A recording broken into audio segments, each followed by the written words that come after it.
नमस्कार मेरे प्यारे भाइयों और बहनों, आप सभी का हमारे महात्मा बुद्ध ऑफिशियल चैनल पर एक बार फिर से स्वागत है।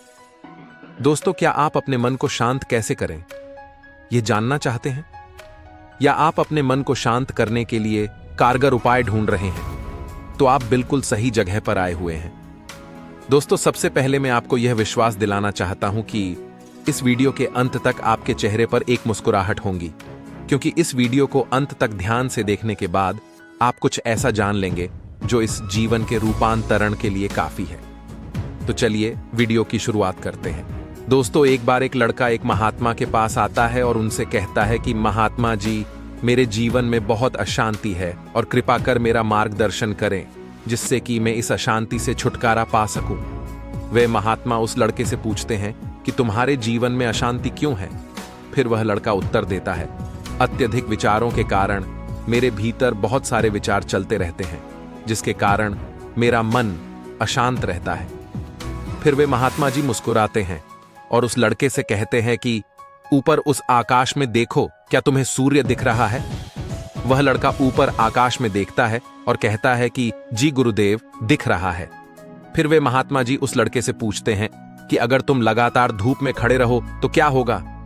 वो लड़का कहता है कि गर्मी लगेगी गुरुदेव और शरीर में बेचैनी पैदा हो जाएगी। फिर वे महात्मा जी उस लड़के से पूछते हैं कि अगर धूप में खड़े रहने से तुम्हें गर्मी लगती है तो इसमें दोष किसका है, सूर्य का, गर्मी का या तुम्हारा? वो लड़का थोड़ी देर सोचता है और कहता है, कृपा कर आप ही बताइए गुरुदेव। वे महात्मा जी मुस्कुराते हैं और उस लड़के से कहते हैं कि सूर्य का काम है गर्मी देना और गर्मी का काम है गर्मी लगवाना, इसलिए दोष तुम्हारा है कि तुम धूप में जाकर खड़े हुए हो। तुम चाहो तो तुम छाया में जाकर बैठ सकते हो। ठीक उसी प्रकार हमारे मन का स्वभाव है विचारों और भावनाओं की खिचड़ी पकाना, और विचारों और भावनाओं का काम है तुम्हें दिशा दिखाना। अब उस दिशा में तुम्हें चलना है या नहीं, यह सिर्फ तुम्हारे हाथ में है। देखो, ध्यान से समझो कि विचार और भावनाएं समस्या नहीं है, बल्कि तुम्हारा उनसे जुड़े रहना समस्या है। सोचो कि तुम धूप में खड़े हो और तुम चाह रहे हो कि तुम्हें गर्मी ना लगे। क्या यह संभव है? अगर तुम्हें गर्मी से बचना है तो तुम्हें अपनी जगह बदलकर धूप से छाया में जाना है। मनुष्य होने के 4 आयाम हैं। 1 तन, 2 मन, 3 दिल, 4 बुद्धत्व। दोस्तों, बुद्धत्व यानी कि को बुद्धि के परे की स्थिति है, उसे बुद्धत्व कहा जाता है। दूसरे और तीसरे आयामों में हमेशा उथल पुथल रहती है, यानी मन में विचार चलते रहते हैं और दिल में भावनाएं होती हैं, और ये दोनों ही आयाम बहुत ही शक्तिशाली है। विचार क्षणिक होते हैं और भावनाएं देर तक टिकती हैं। इसे तुम ऐसे समझो जैसे कि कल तुम जिसे खोने से डरते थे, आज वो तुम्हारे पास नहीं है और आज तुम्हें उसकी कमी महसूस नहीं होती है।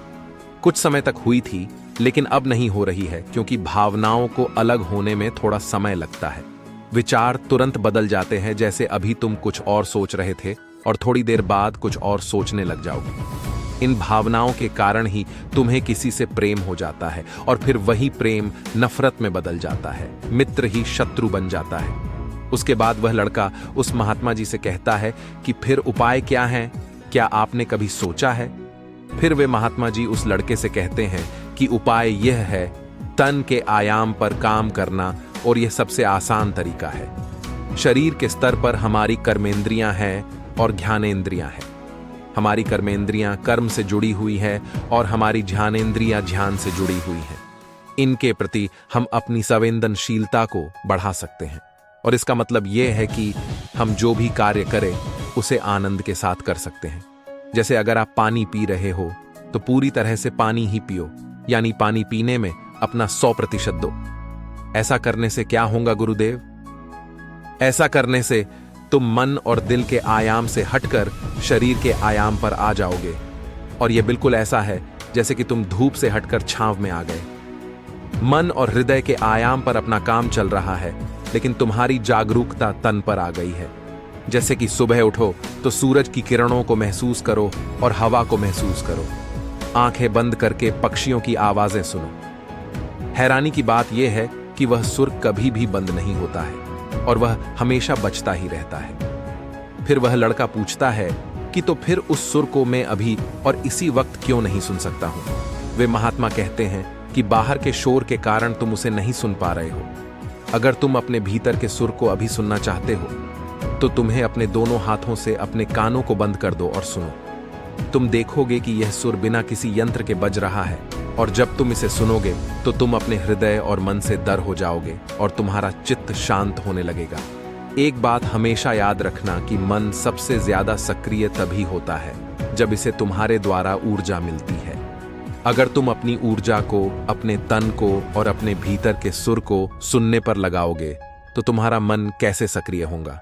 पर समस्या क्या है पता है तुम्हें?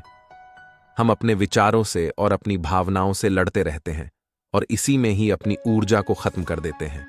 फिर हर बार की तरह हमें अशांति घेर लेती है। इसीलिए अपने मन को शांत करने के लिए ये 2 काम करें।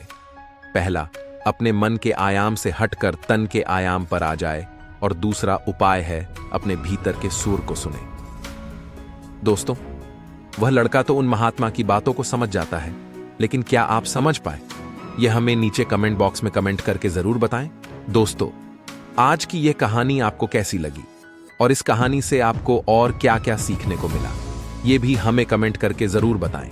साथ ही अगर आपको यह कहानी पसंद आई होगी और आपके लिए कारगर साबित हुई होंगी तो इसे अपने दोस्तों के साथ इसे अवश्य शेयर करें। दोस्तों, आज के इस अपने मन को शांत कैसे करें इस वीडियो में सिर्फ इतना ही। दोस्तों, हम आपसे फिर मिलेंगे ऐसे ही एक जीवन बदल देने वाले वीडियो के साथ। तब तक के लिए आप जहां भी रहिए खुश रहिए और खुशियां बांटते रहिए। धन्यवाद।